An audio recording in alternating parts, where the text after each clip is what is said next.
Welcome to the Salmon Runs YouTube. Enjoy the video. You start by proving ownership and preparing the device. Make sure you have the Google account email used on the phone and any recovery phone or secondary email.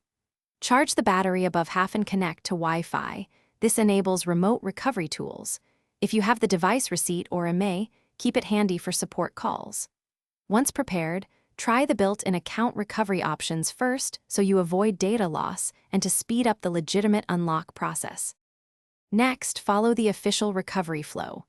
On many phones, enter wrong PIN until the Google account or forgot pattern prompt appears, then sign in to verify identity.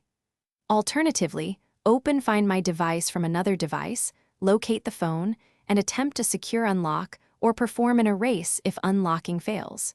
If these options aren't available because you lack account access, contact the manufacturer or carrier with purchase proof and IMEI to request supported assistance rather than attempting unauthorized bypass methods.